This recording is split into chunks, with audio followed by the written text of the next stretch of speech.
Amoretti by Edmund Spenser. Sonnet 1.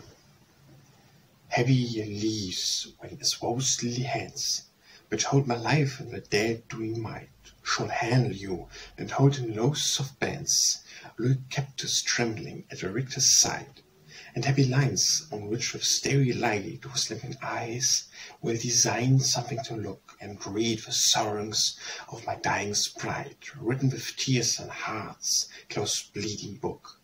And every rhyme bathed in the sacred brook of Helicon, whence she derived is, when you behold with angel's blessed look my soul's long lacquered foot, my hero's bliss, Leonius lines and rhymes, seek here to pleasure alone, whom if ye please, I care for another one. Sonnet 2. When we had fought, whom at the first I breed, often wild bale of my low-pent heart, insidious haw with sights and soul's feet, till greater when my womb were waxen art, break forth at length out of the inner part, in which were lyrics like to vipers brood, and seek some succor both to ease me smart, and also to sustain the selfie the foot. But if in presence of a prize proud, would change to come for lowly at the feet, and with meek humbleness and afflicted mood, pardon for thee, and grace for me entreat, which if she grant, will Leo and my love cherish, if not, die sooner, and I with thee will perish. Sonnet 3. The sorrowing beauty which I do admire, witness a world worthy to be paralyzed. The light ray of half kindled holy fire in my frail spirit by your former business erased. That being now with a huge brightness dazed, base thing I can no more endure to view. But looking still on her, I stand amazed, and on no side of so celestic hue. So when my tongue would speak praises due, it stopped as with a thoughts astonishment, and when my pen would write the titles true, it rushes is the fanciest wonderment. Yet in my heart, I when both speak and write, wonder what my wit cannot indite.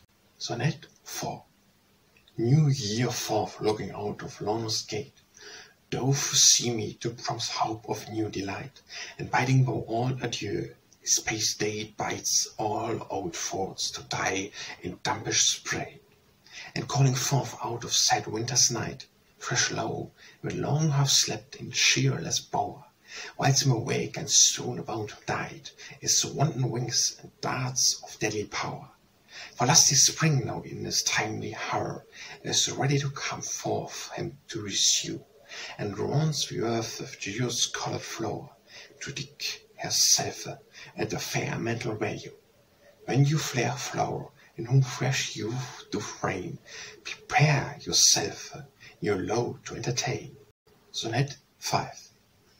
Rudy, for wrongest my dear heart's desire, and finding fault with her too proudly pride, to the thing which I do most and her admire, is of a world one of most innued.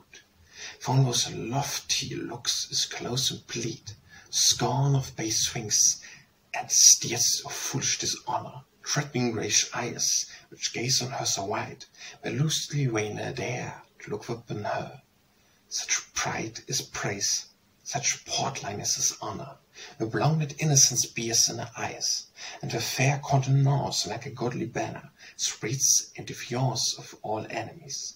Was new in this world aught you more tried, thought some spark of such self-pleasuring pride.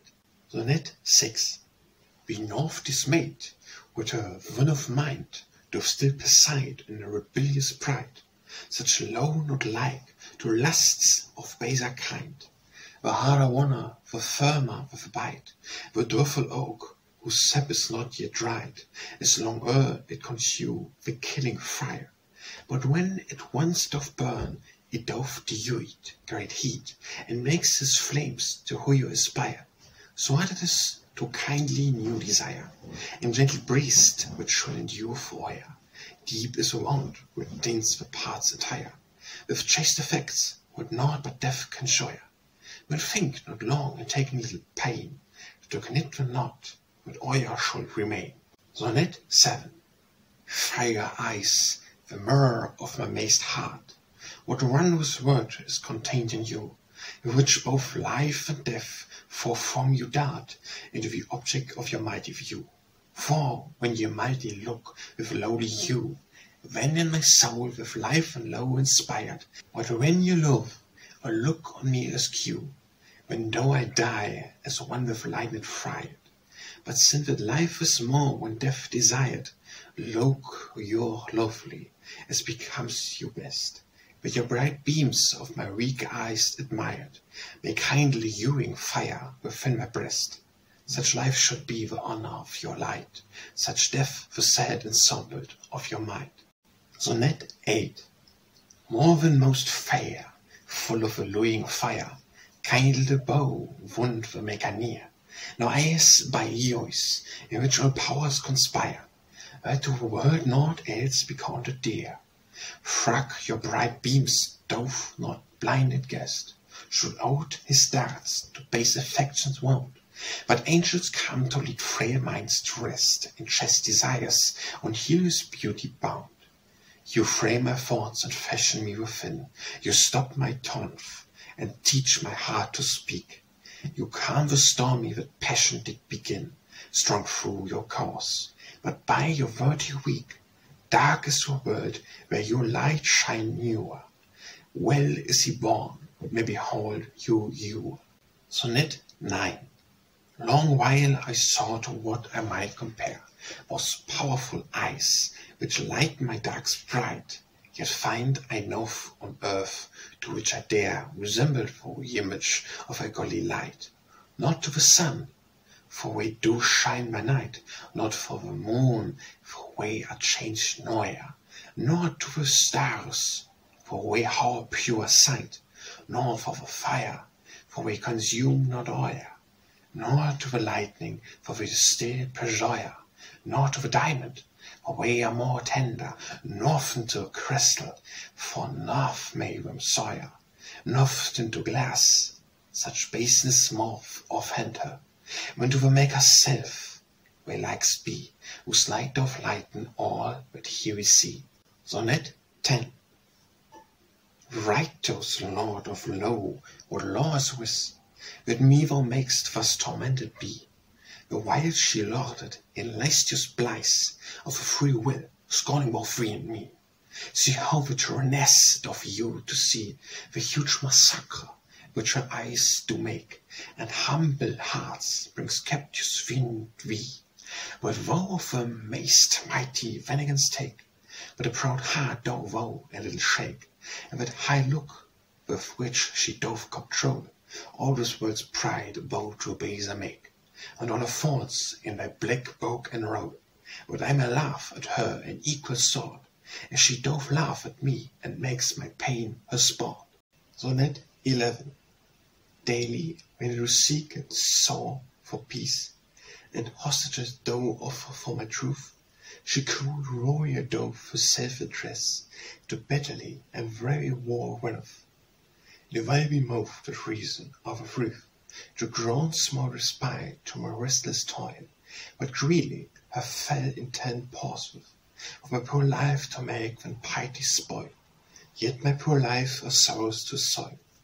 I would her yield, her wrath to pacify, but when she seeks with torment and turmoil to force my lie, and will not let me die, all pain half end, endure war half peace, but mine no price, no prayer may suffice. Sonnet 12. One day I sought with a heart-thrilling eyes to make a truce and terms to entertain, all fearless when of so false enemies with sought me to entrap and treason train.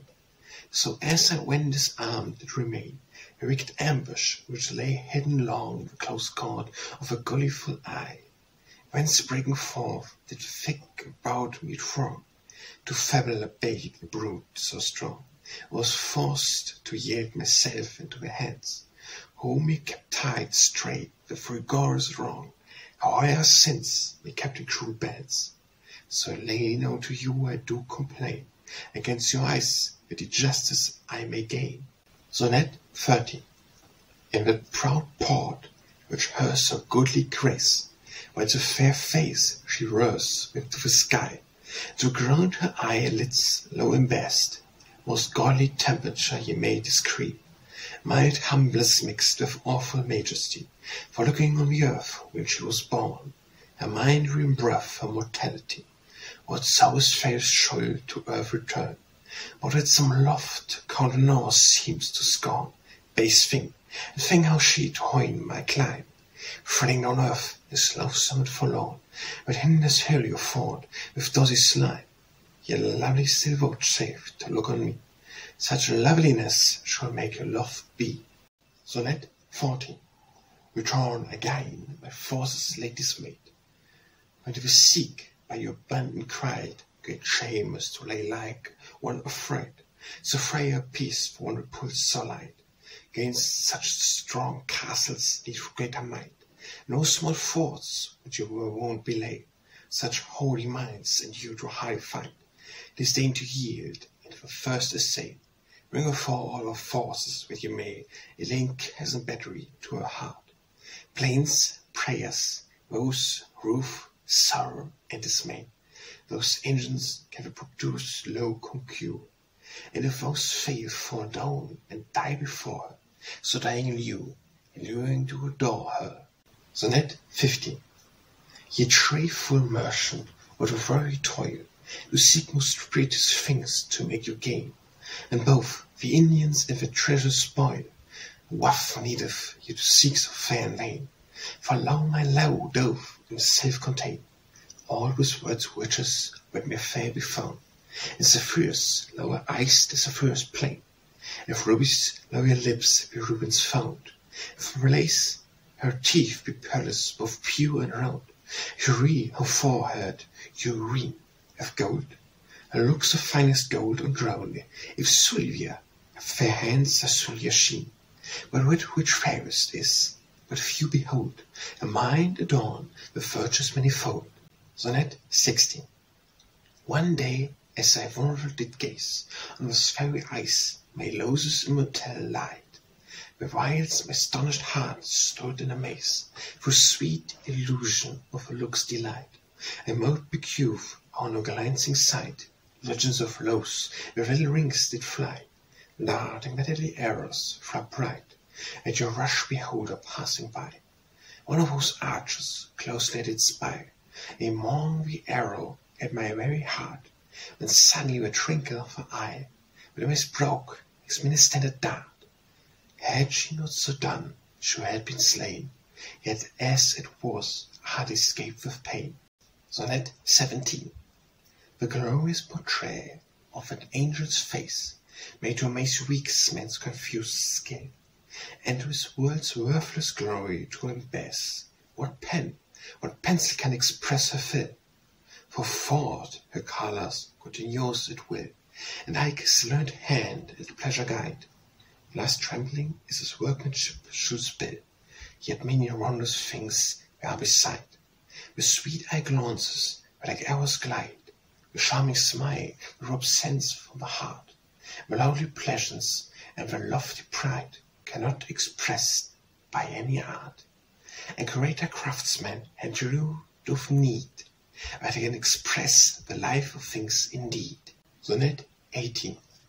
The rolling reel, or one of often road, the hardest steel, in trace of time doth tear, and drizzling drops that often though don't, the firmest flint doth in continence were, yet cannot I with many a dropping tear, and long entreaty soften her hard heart. Which you will once vouchsafe my plaint to hear, or look with pity on my painful smart.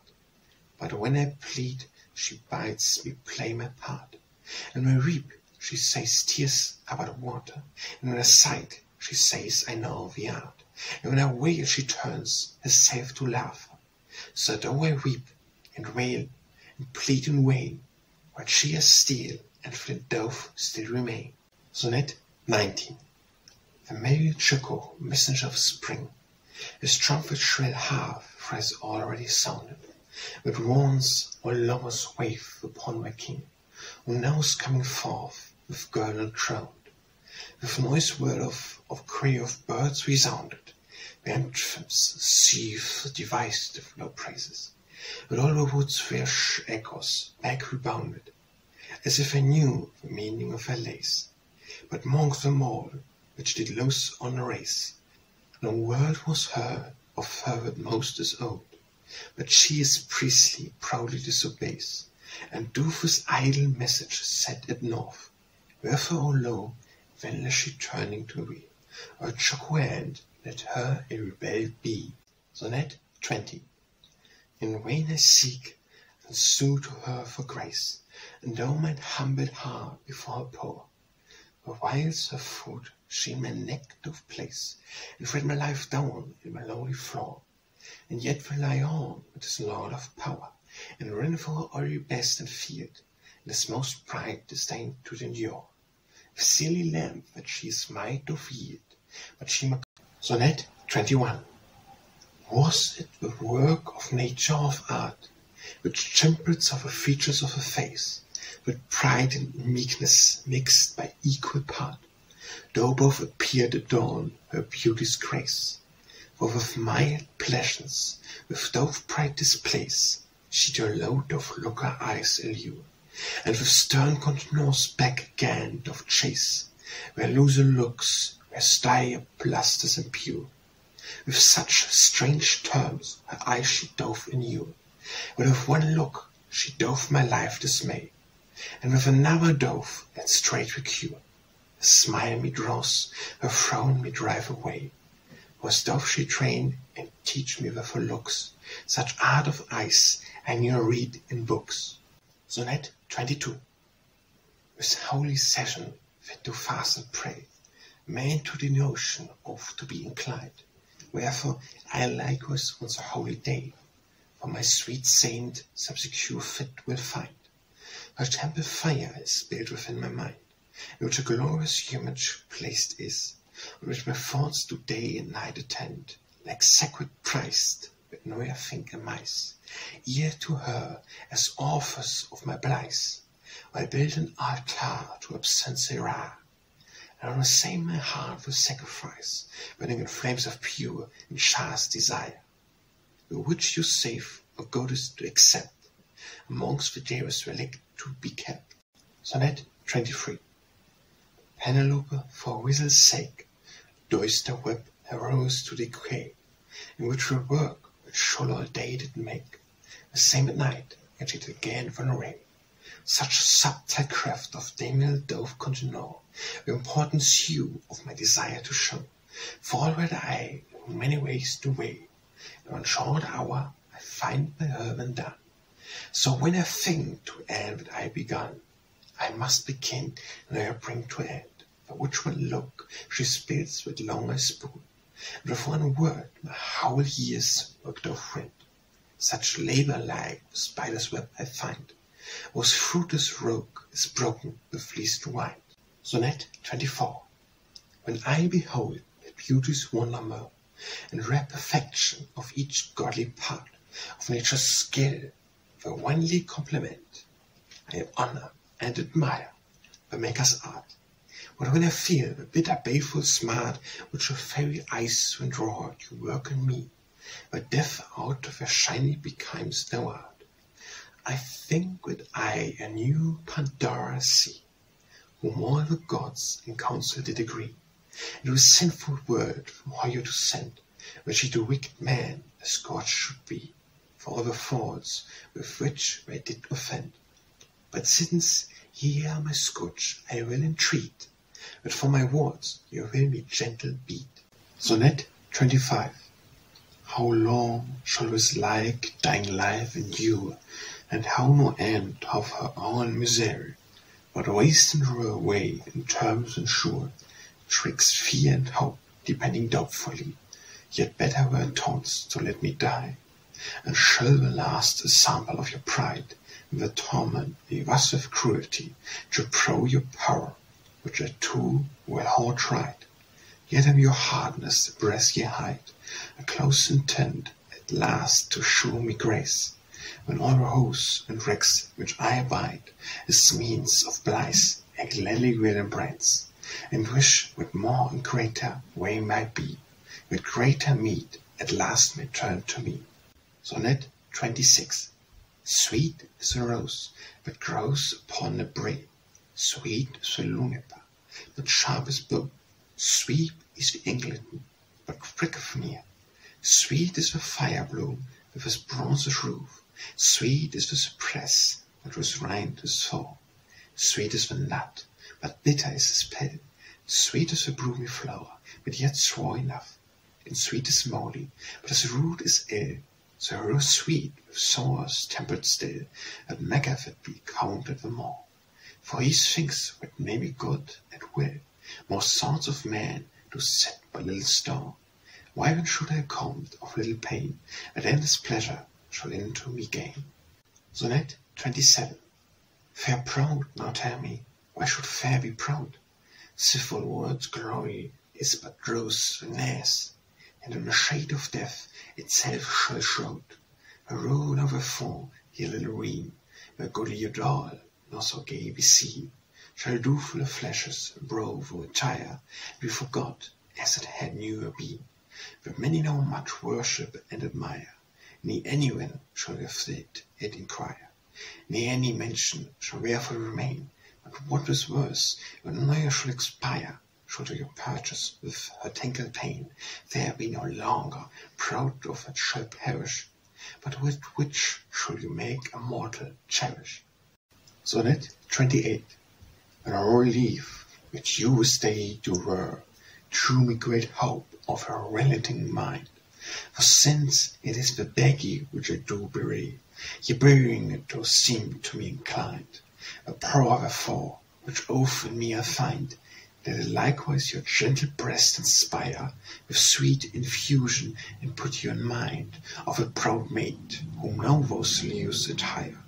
Proud Daphne, scoring Phoebus, out of fire on the Thessalian shore from him did fly. For which goods, a rare and gulfy year, did her transform into a laurel tree. And fly no more, fair, lo, from Phoebus' chase, but in your breast his leaf, and low embrace. Sonnet 29. See how the stubborn dimples doth depue my simple meaning with disdainful scorn, and by the bay which I into a gill composed myself, I kept you quite forlorn. The bay, quoth she, as of a richness born, yielding them by the finished as her meats, and wherewith the poets eats adorn the single glory of her famous deeds. But sith she will, the conquest challenge needs, and accept me as a faithful thrall. What a great triumph which my skills exceeds, I may in trumble face belay so all. When would I decay her head with glorious base, and fill the word with her victorious praise? Sonnet 30. My law is like to use, and I to friar. How comes it when, with her call so great, is not dissolved from me so hot desire? But harder grows the more I here entreat.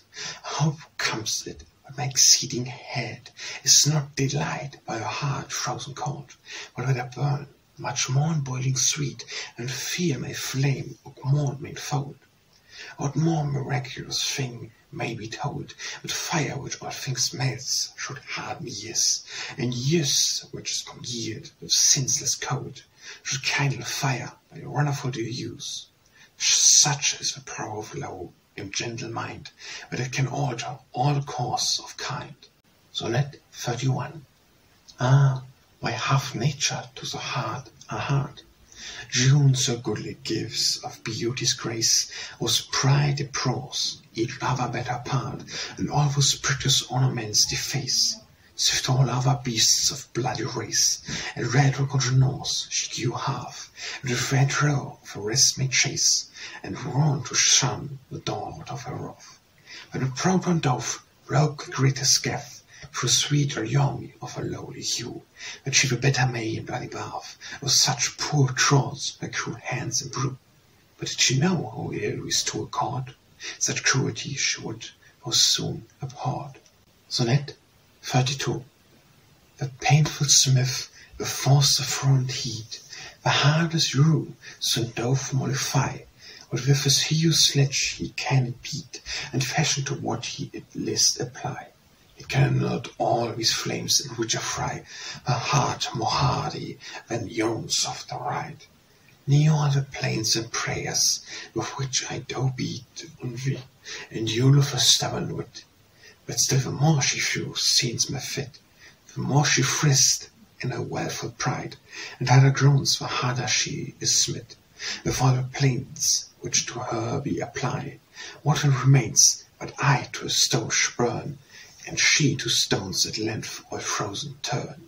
Sonnet 33. Great wrong I do, I cannot not deny, to rid most sacred empress my dear dread, not finishing a queen or fair, with mouth enlarged her looing praise dead. But Ludwig with of Greece to me I read, though ye not think they accomplish of it sufficient work for one man's simple head. All were it as a rest, but rightly writ. How then should I without another wit think you to endure so tedious toil? Send red with one is toast with troublous fit, the proud low would doth my spirit spoil, cheesing when till she was shaved to grant me rest, or lend you me another lewing breast. Sonnet 34. Like as a ship that through the ocean wide, by conduct of some star doth make her way, when as a storm half dimed a frosty guide, out of course doth wander far astray. So I whose star would roam with a bright ray, be direct, with clouds is your cast, no wonder now in darkness and dismay, through hidden pearly round about me blast. Yet how I will that when the storm is past, my hellas, the loudest of my life will shine again, and look on me at last, with a lovely light to clear my cloudy grief. Till when I wander, careful, comfortless, in secret sorrow and sad pensionless. Sonnet 35.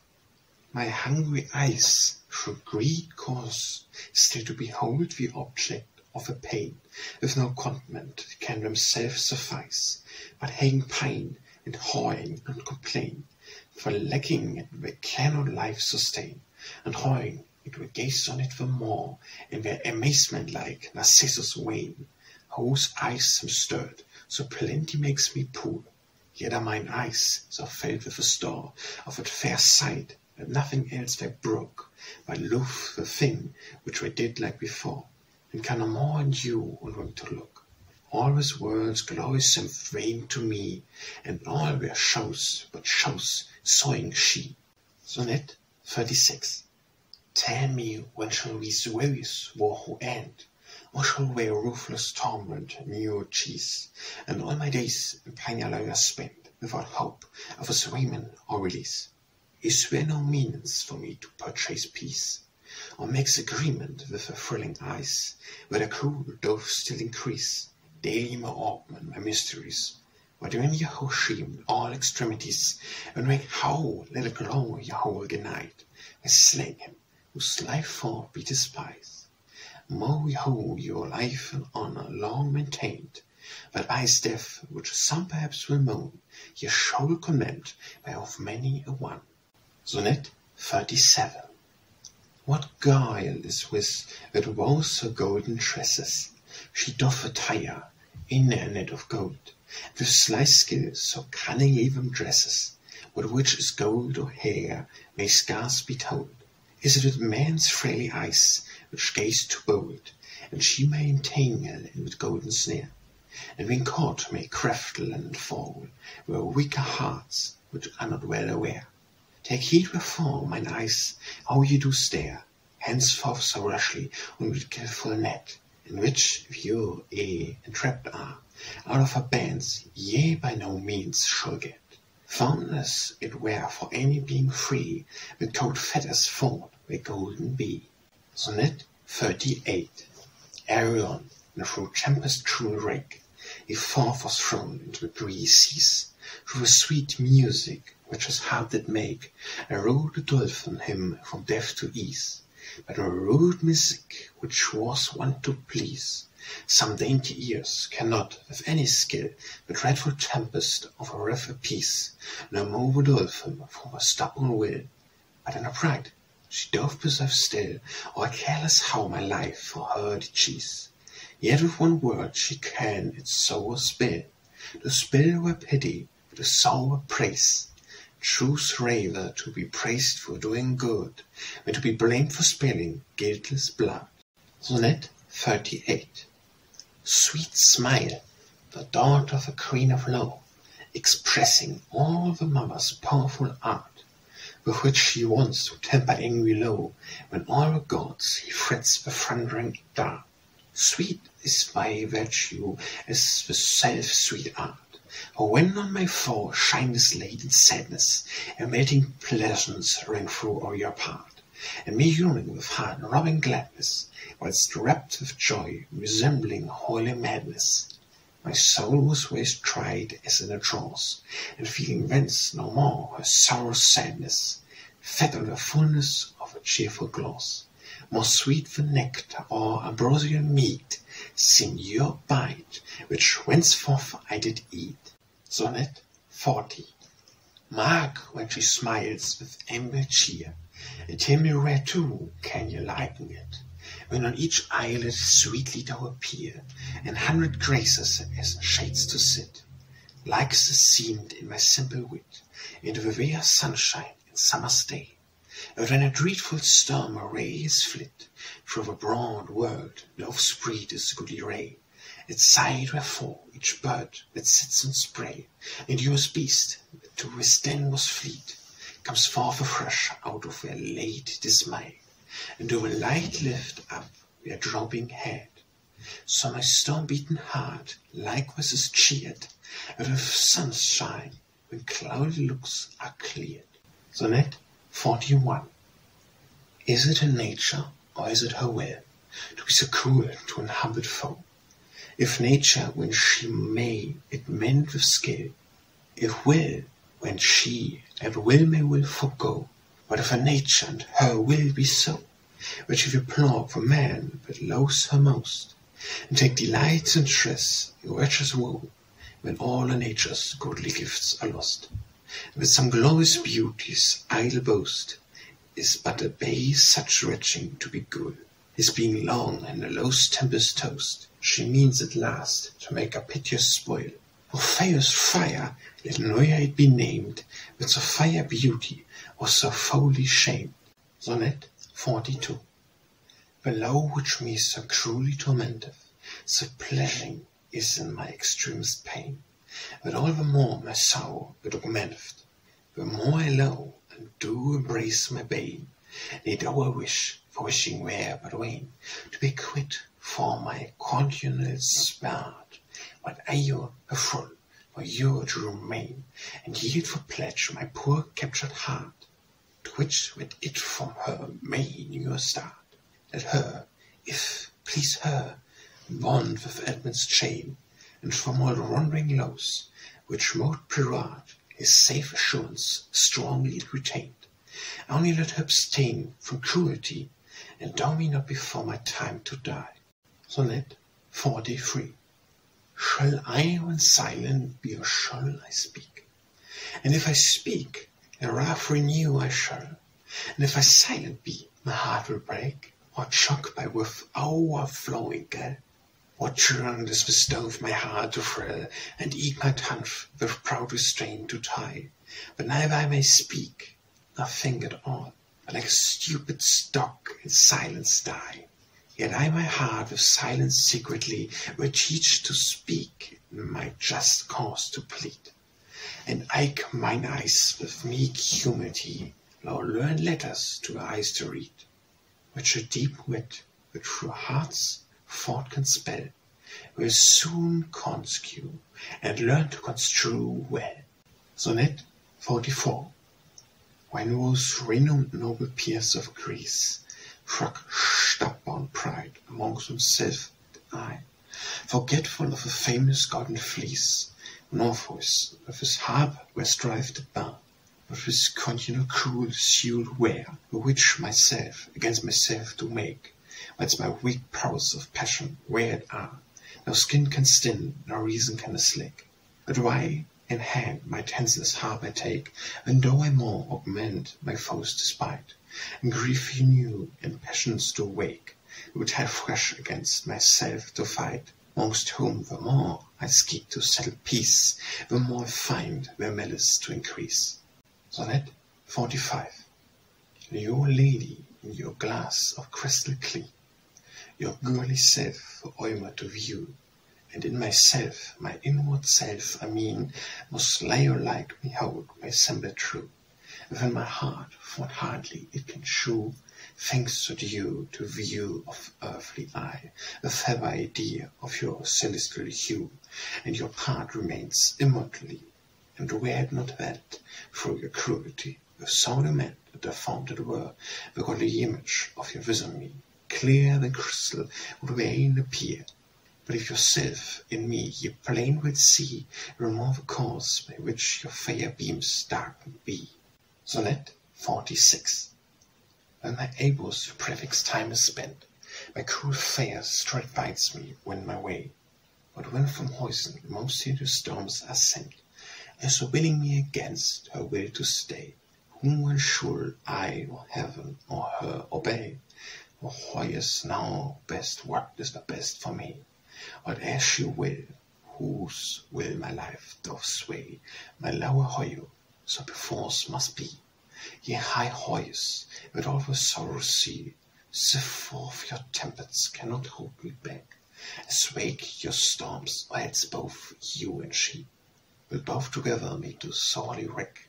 Enough is for one man to sustain the storms which she alone only doth reign. Sonnet 47. Trust not the treason of those smiling looks, until ye hoe their gleeful trace with trite. For way alike but into golden hooks, and from the foolish fish their baits to hide. So she the flattering smites, weak hearts doth guide into her low, and tempt to their decay. Whom being caught, she kills with cruel pride, and feeds at pleasure on the wretched prey. Yet you whilst her bloody hands them slay, her eyes look lowly, and upon them smile, and they take pleasure in her cruel play, and they know themselves of paying the good.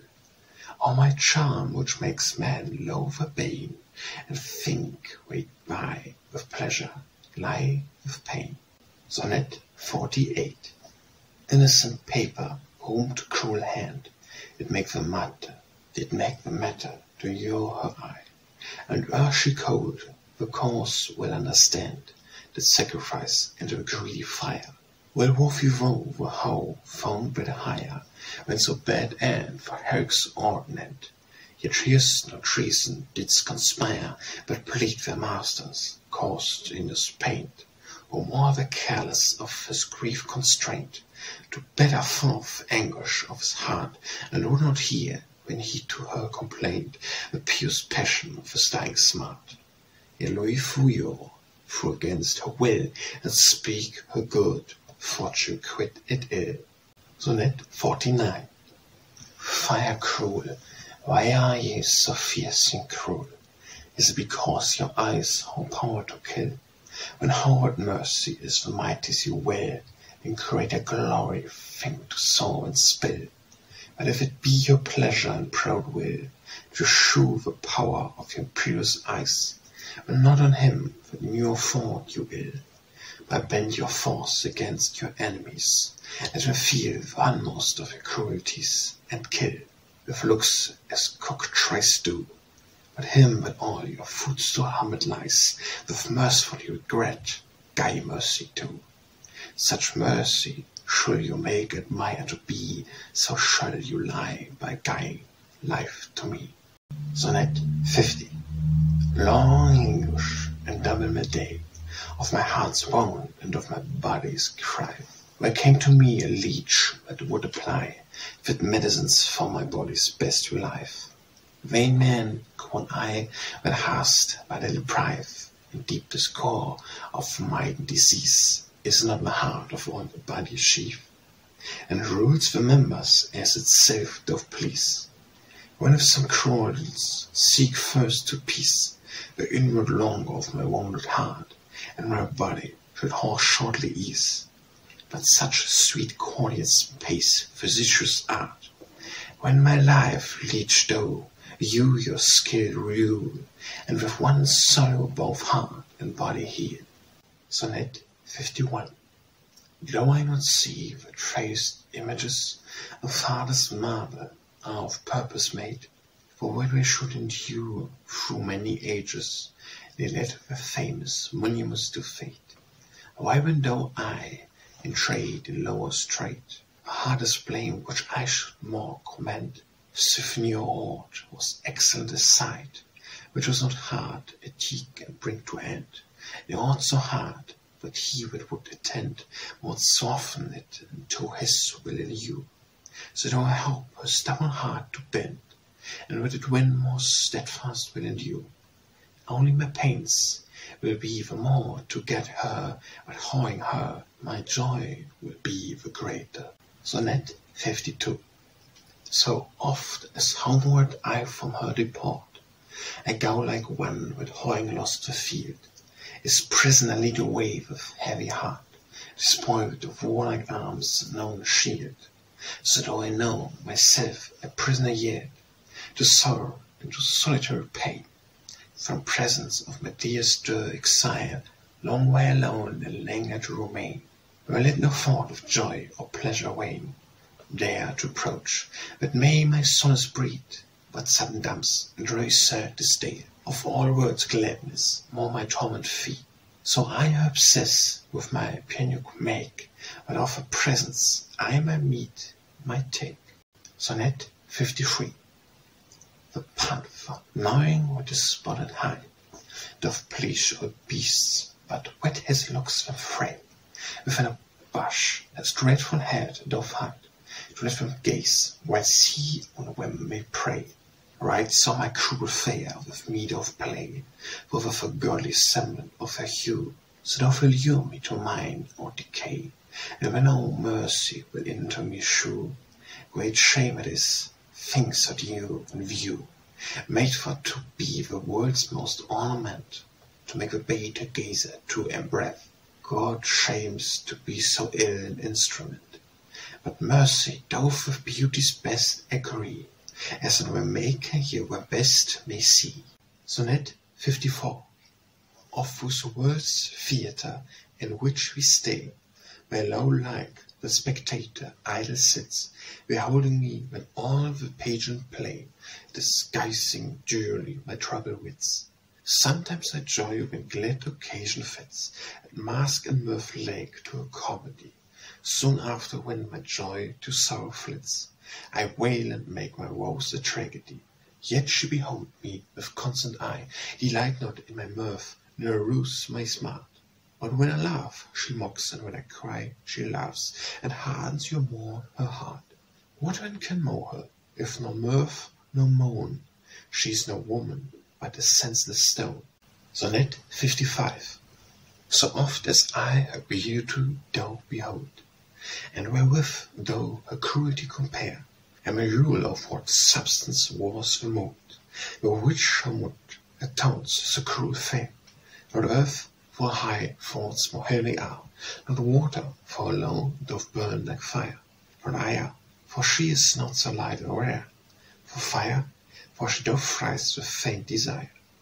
When needs another element inquire, whereof she mould be made, where is the sky, for to the higher her heart looks aspire, and eke her mind is pure immortal high, when sifts the hoyenique guard are the best, belike in mercy as in all the rest.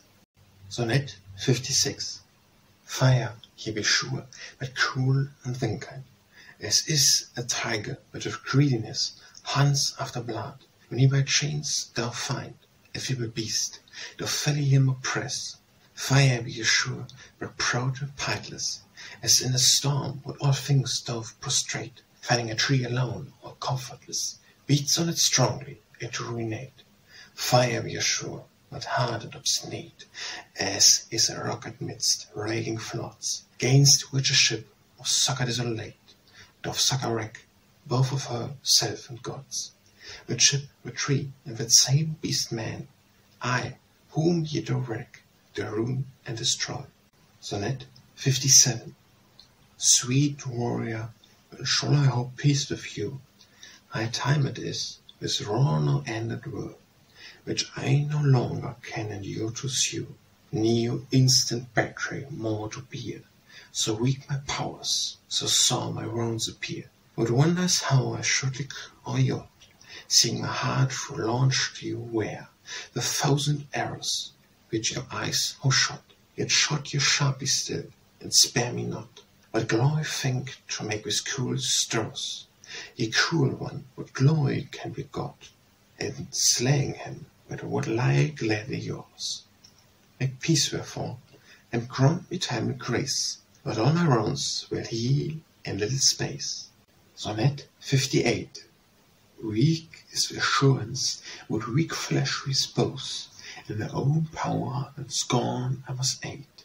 But soonest falls when as she most supposed, was self-assured and is of naught afraid. All flesh is frail, and all the strength is stained, like a vain bubble blown up with air, beyond time and changed, charged or prayed, or glorious pride that none may it prepare.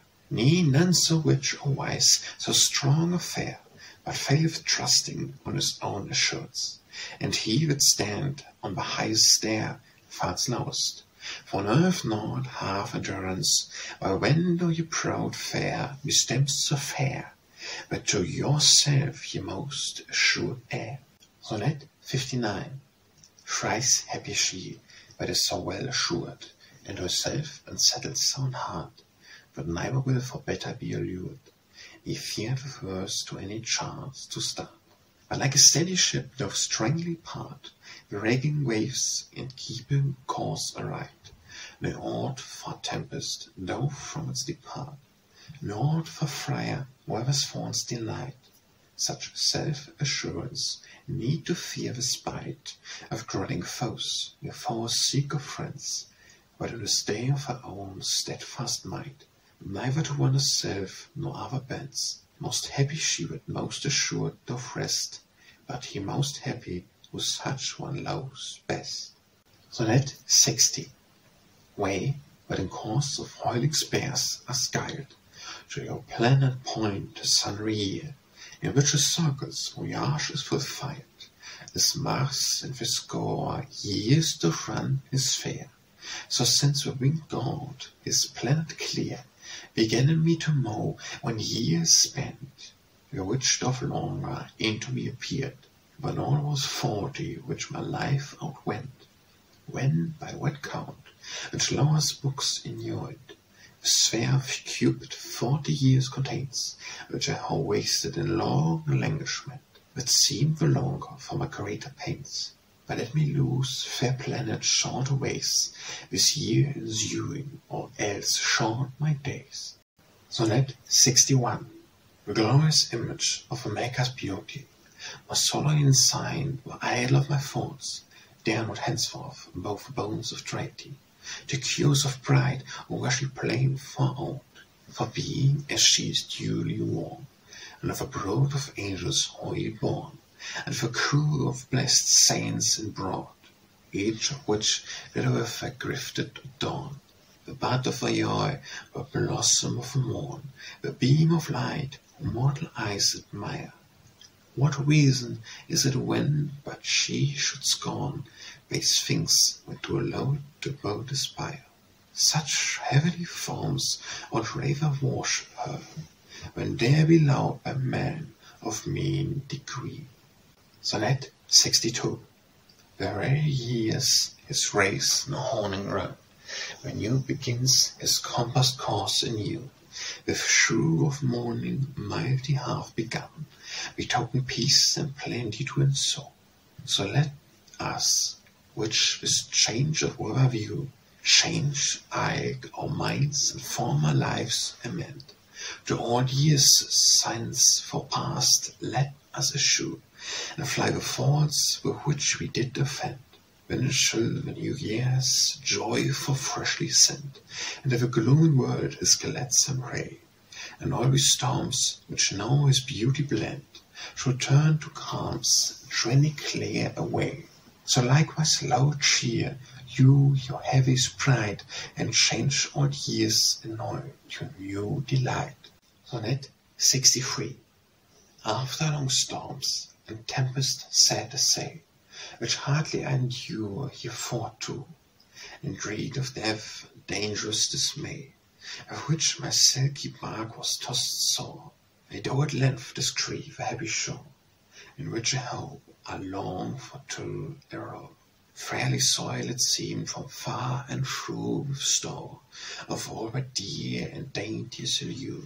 Most happy ye that can at last choose the joyous safety of so sweet a rest, whose least delights sufficient to deprive remembrance of all pains which him oppressed. All pains are nothing in respect of this, all sorrows short with gay and eternal bliss. Sonnet 64. Coming to kiss her lips, such grace I found, meseemed I smelled a garden of sweet flowers, where dainty dews from them throw around, for dismals fit to dake below our brows. Her lips did smell like ancient chilly flowers, her ruddy cheeks like into roses red, her snowy browns like bud bellamores, her lowly eyes like pinks but newly spread, her goodly bosom like a strawberry bed, her neck like two bones of coloredness, her breast like lilies o'er launched besheet, like young blossomed lesamice.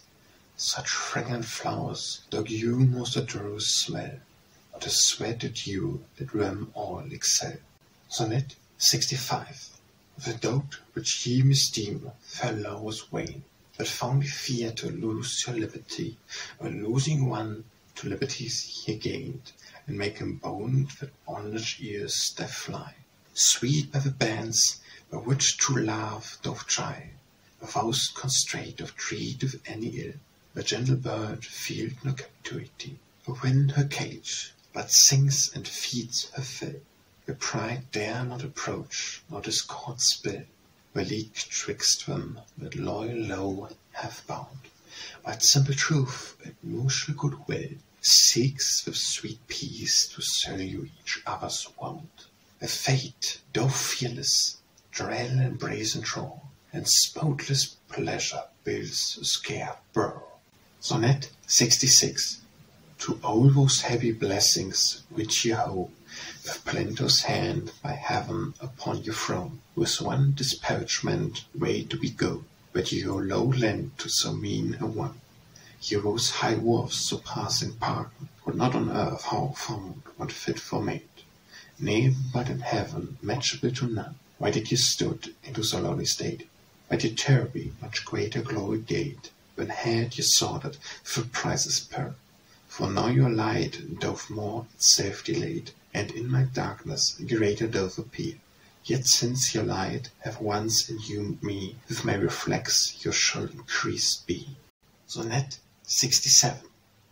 Like as a huntsman after a rain chase, seeing a game from him escaped away, sits down to rest him in some shady place, with panting hounds beguiled at the prey. So after long pursuit in vain essay, when I already have the chains forsook, the gentle dream returned the self-same way, thinking to quench her thirst the next brook, where she beholding me with milder look, sought not to fly, but fearless still did bide, till I in hand her yet half trembled took, and with her own good will her framework tied. Strange thing, me seemed to see a best so wild, so goodly one, with her own wild beguiled. Sonnet 68. Most glorious Lord of Ive, when on this day didst make thy triumph o'er death and sin, and towering hard hell didst bring away captivity, whence captive verses to win. This year's day, dear Lord, with joy begin, and grant with before whom thou didst die, being with thy dear blood clean washed from sin, may life forever in felicity. And let thy love, we waited worthily, may likewise low be for the same again, and for the sake that all like dears didst buy, with long may one another entertain, So let versus low be a low, like as we ought. Low is the lesson which Lord versus 4. Sonnet 69. The famous warriors of the antique world use trophies direct and stately wise, in richer wood the records hoar and rude, and read great deeds and valors and prize. What trophy which shall I most fit device, in which I may record the memory of my love's conquest, peerless beauty's prize, adorned with honor, law, and chastity. Even this verse, wound to eternity, shall be whereof immortal monument, and tell praises to all posterity, that may admire such worlds' rare wonderment. The happy purchase of my glorious spoil, got at last with labor and long toil. Sonnet 70.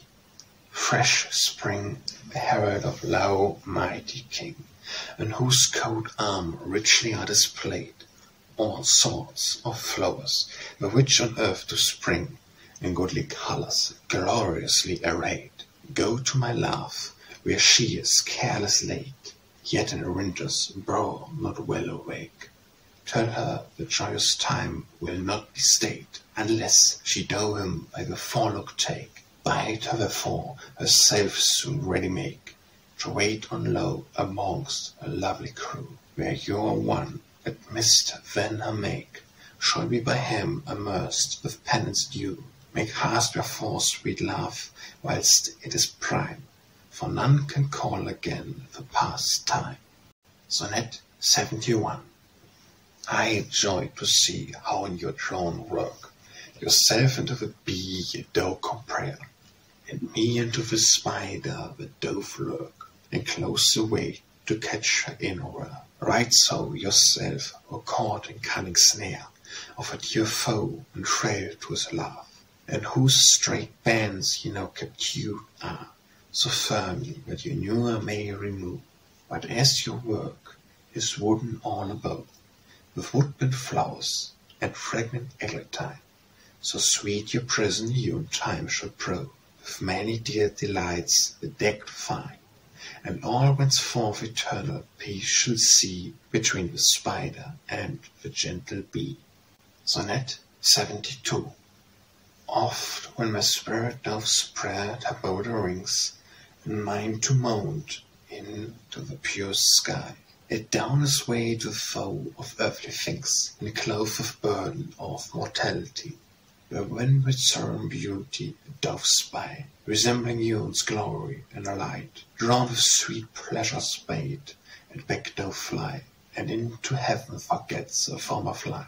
Where my frail fancy fed with full delight, doth bath and blithe and maneth most at ease. There thinks of other heaven, but how it might her heart's desire with most contentment please. Heart need not with none other happiness, but here on earth to hold such holiness bliss.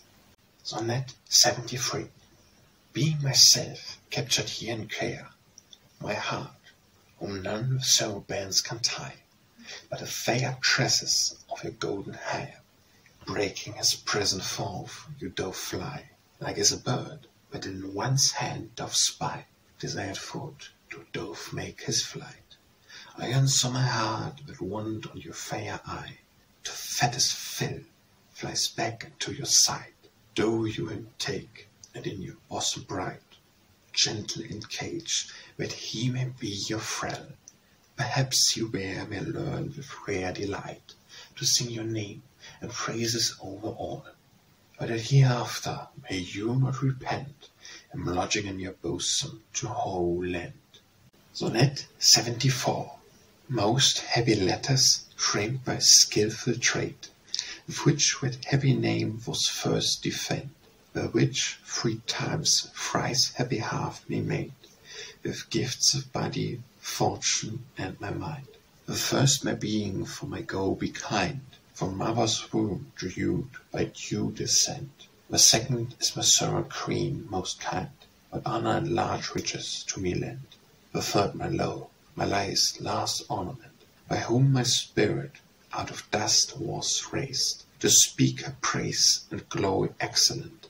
of all it you, most worthy to be praised. Ye free Elizabeths, for you only you, that three such graces did into my queue. Sonnet 75. One day I wrote her name upon the strand, but came the waves and washed it away. Again I wrote it with a second hand, but came the tide and made my pains his prey. A vain man, said she, that dosed in vain essay a mortal thing so to immoralize, for I my soil should like to this to say, and eke my name be vain out likewise. Not so, quoth I, that baser things do sigh, to die in dust, but you shall lie by fame. My verse, your virtus, rare letters nice, and in the Unes wrote your glorious name, where whence death shall all the world survey, or low shall lie, and later life renew. Sonnet 76. Fair bosom, short of virtue's richest treasure, the nest of love, the lodging of delight, the bower of bliss, the paradise of pleasure, the scarced harbour of an hoyless pride. How was I raised with your lovely sight, and my frail thoughts too rashly led astray, while dewing deep for amorous insight, on the sweet spoil of beauty made it prey, and mix her peps like early fruit in May, whose joyous seemed to hasten no apace. They loosely did their wanton wings display, and where to rest themselves did body place. Sweet thoughts are you, your so happy rest, which of I wish, yet knew was so best. Sonnet 77. Was it a dream, or did I see it plain? I got a table of pure ivory, all spread with eunuchs fit to entertain, the greatest prince with pompous royalty, monks which were in a stellar dish did lie, 2 golden apples of infinite price. Far pacing those with Hercules came by, or those with Atlanta did entice, exceeding sweet, yet yield of sinful vice, that many sought, yet none could knew or taste, sweet fruit of pleasure brought from paradise, where Lo himself and in his garden placed, abreast the table was so richly spread, where thoughts the guest which would thereon were fed. Sonnet 78. Lacking my low, I go from place to place, like a young fawn that late half lost behind, and seek each where last I saw her face, whose image yet I carry fresh in mind. I seek the fields with a late footing find, I seek a bower with a late presence decked, yet not field nor burr I can find, yet field and burr are full of her aspect. But when mine eyes I return to direct, my idle bag return to me again, and when I hope to see their true object, I find myself but fed with fancies vain, ceased when mine eyes to seek herself to see, and let my thoughts behold herself in me. Sonnet 79. Men call you fire, and you do credit it, for with yourself ye daily such do see, but a true fire, that is the gentle wit, and virtuous mind is much more praised of me. For all the rest, or you fair it be, shall turn to naught and lose that glorious hue. But only what is permanent and free, for frail corruption, that doth flesh ensue, that is truth beauty, that doth argue you, to be the hewn and born of heavy seed, reared from that fair spirit, from whom all true and perfect beauty did at first proceed. Ye only fire, and with fire hath made all of the fire-like flowers intimate fade.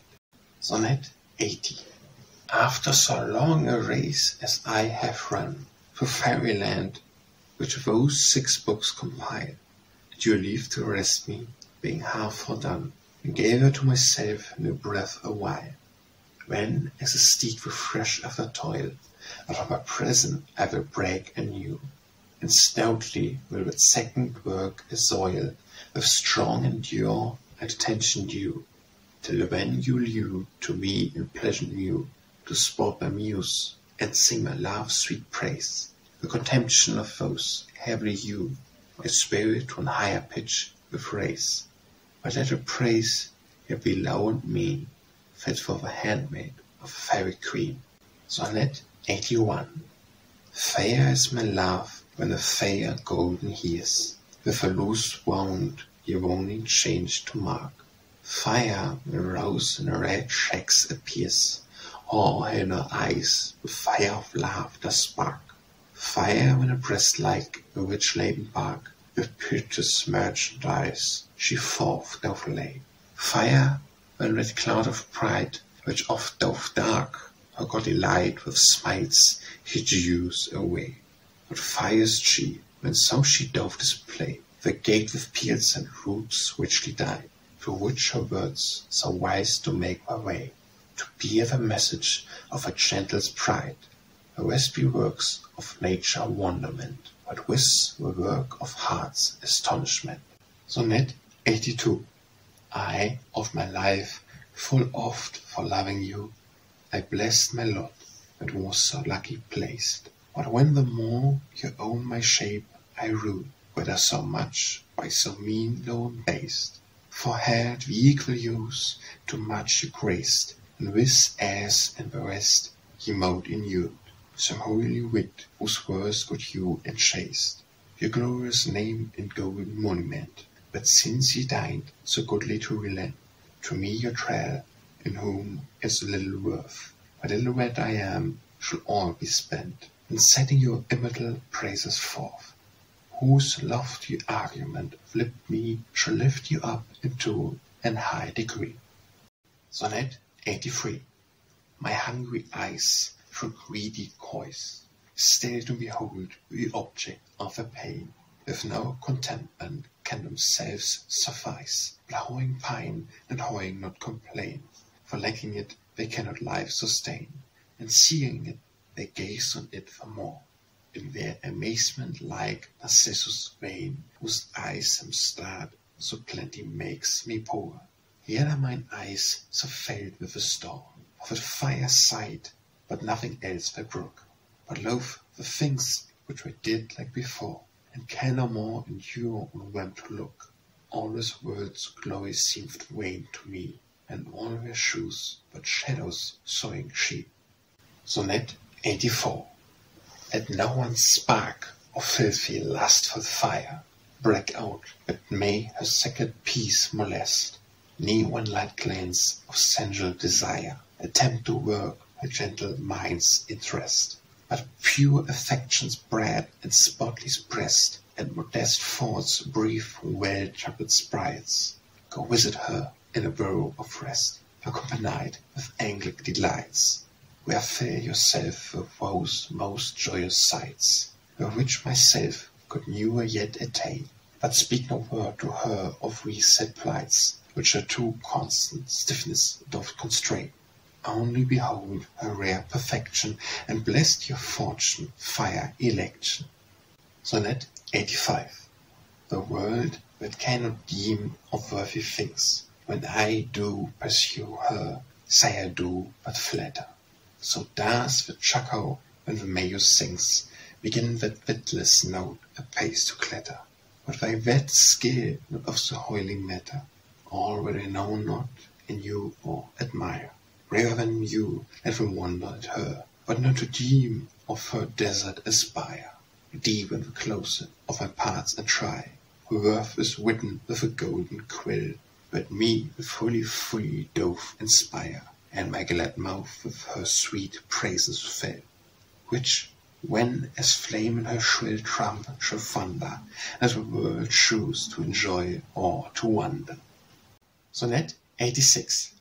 Venomous tongue tipped with violet resting of itself kind, with which a few is fed, where snaked heads to comb, from which a spring of poisoned words and spitful speeches well. Let all the plagues and horrid pains of hell upon the fall for thine accused hire, and the thoughts forget lies, which for days tell, in my true love did stir up coals of fire. That sparks before let kindle fine on fire, and catching hold on fine own wicked head, consume thee quite, that didst with guilt conspire. In my sweet peace such breaches to whore bred, shame be the mad, and mischief the reward, due to the self that it for me prepared. Sonnet 87. Since I did you the presence of my love, many long weary days I whore outworn, and many nights that slowly seem to mow, their sad protect from yuning wind till morn. But when this day the heaven doth adorn, I wish that night the noyous day would end, and when as night hath us of light forlorn, I wish that day would shortly be scant. Was I that time with expectation spent, and fain my grief with chances to regale, but further seems this term still to extend, and make for every minute seem a mile. So sorrows still doth seem too long to last, but those hours do fly away too fast. Sonnet 88. Since I whole lacked the comfort of that light, to which was wont to lead my thoughts astray, I wonders in darkness of night, afraid of every danger, least dismay. Ne aught I see, fought in the clearest day, when I was gaze upon where shadows wane, but my only image of that heavily rain, whereof some glance doth in mine eye remain. Of which beholding, deft plain, through contemplation of my purest part, with light whereof I do myself sustain, and whereon feed my love a famished heart. But with such brightness wireless I fill my mind, and stir my body and mine eyes to blind. Sonnet 89. Like as the collier of a barred board sits mourning for the absence of her mate, and in a song sent many a wishful woe whose return that seems to linger late. So I alone, now left disconsolate, mourn to myself the absence of my love, and wandering here and where all desolate, seek with my plaints to match that mournful doe. A joy of aught that under heaven doth hoe can comfort me, but her own joyous side, whose sweet aspect both God and man can mow, and a spotted pleasures to delight. Dark's my day, while this firelight I miss, and dead my life, that once such lovely bliss.